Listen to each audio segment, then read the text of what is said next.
Hello guys, welcome back to my channel. ഇന്നത്തെ recipe ഒരു simple മുട്ടത്തോരനാണ് കേട്ടോ. അപ്പം നമ്മളൊരു സ്പെഷ്യൽ മസാലയിൽ ഉണ്ടാക്കുന്ന മുട്ടത്തോരനാണ്. അപ്പം നമുക്ക് അതിനുവേണ്ട ഇൻഗ്രീഡിയൻസ് ഒക്കെ എന്തൊക്കെയാണെന്ന് നോക്കിയാലോ. നാടൻ കോഴിമുട്ട, സവാള, കൊച്ചുള്ളി, തക്കാളി, പച്ചമുളക്, കറിവേപ്പില, വെളിച്ചെണ്ണ, മഞ്ഞൾപ്പൊടി, മുളക് പൊടി, കാശ്മീരി മുളക് പൊടി, സ്പൈസസ്, മസാലക്കൂട്ട്, ഉപ്പുപൊടി, കുരുമുളക് പൊടി, കടുക്. ഇത്രയും സാധനങ്ങളാണ് കേട്ടോ നമുക്ക് ആവശ്യമായിട്ടുള്ളത്. ഇനി എങ്ങനെയാണെന്ന് ഉണ്ടാക്കുന്നതെന്ന് നോക്കിയാലോ. വളരെ സിമ്പിളാണേ.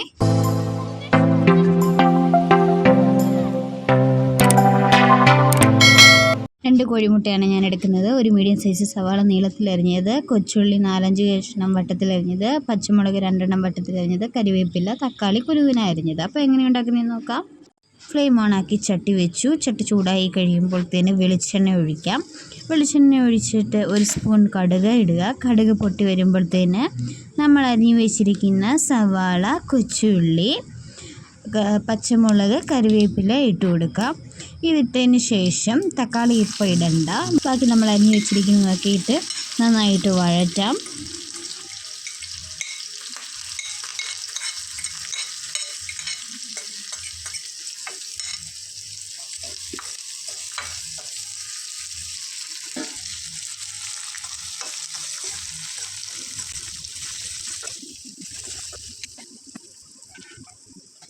ഉള്ളിയൊക്കെ നന്നായിട്ട് വഴണ്ടി വരുമ്പോഴത്തേനും നമുക്ക് ഉപ്പിട്ട് കൊടുക്കാം.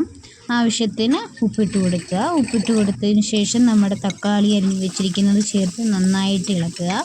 തക്കാളി ഒന്ന് വഴറ്റി വരുമ്പോഴത്തേന് അതിനകത്തേക്ക് മഞ്ഞൾപ്പൊടി ചേർത്ത് കൊടുക്കാം. മഞ്ഞൾപ്പൊടി ചേർത്ത് നന്നായിട്ട് ഇളക്കിയതിന് ശേഷം മുളക് പൊടി ചേർത്ത് കൊടുക്കാം.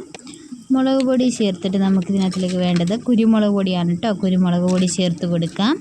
അതിനുശേഷം നമ്മുടെ മസാലപ്പൊടി എന്താ ചേർത്ത് കൊടുക്കുന്നത്, എല്ലാം കൂടെ ചേർത്ത് പൊടിച്ച സ്പൈസസ് ആണ്. അത് ചേർത്ത് നന്നായിട്ട് ഇളക്കുക. പച്ചമണമൊക്കെ മാറി വരുമ്പോഴത്തേന് നമ്മൾ 2 മുട്ട ഇവിടെ ബീറ്റ് ചെയ്ത് വെച്ചിട്ടുണ്ട്. ഉപ്പ് ചേർത്താണ്ട് ബീറ്റ് ചെയ്തത് നമ്മൾ മുട്ടയ്ക്ക് അല്ലെങ്കിൽ ഉപ്പില്ലാതെ വരും. അത് കാരണം മുട്ടയ്ക്കകത്ത് ഉപ്പിട്ട് ബീറ്റ് ചെയ്തതും കൂടെ ചേർത്ത് നന്നായിട്ട് നമ്മുടെ ഫോർക്ക് ഉപയോഗിച്ച് നന്നായിട്ട് ചിക്കി തോർത്തിയെടുക്കുക കേട്ടോ. നന്നായിട്ട് കട്ട പിടിക്കാതെ നമ്മൾ നല്ല തരി പോലെയാണ് കേട്ടോ മുട്ട എടുക്കുന്നത്. അതിന് ഫോർക്ക് ഉപയോഗിച്ച് കഴിഞ്ഞാൽ വളരെ എളുപ്പത്തിൽ ഇങ്ങനെ കിട്ടും. ലോ ഫ്ലെയിമും മീഡിയം ഫ്ലെയിമിലും വെച്ചിട്ടാണ് കേട്ടോ നമ്മളിങ്ങനെ മുട്ട ചിക്കി എടുക്കേണ്ടത്. നല്ല ടേസ്റ്റാണ്. ഇത് ചിക്കി കഴിയുമ്പോഴത്തേനും നമുക്കിതിനകത്തേക്ക് കുറച്ച് കുരുമുളക് പൊടിയും കൂടെ ചേർത്ത് കൊടുക്കാം.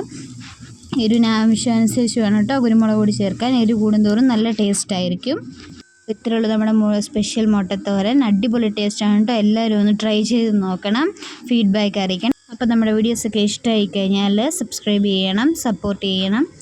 അപ്പം മറ്റൊരു വീഡിയോയിലൂടെ കാണാം. ബൈ.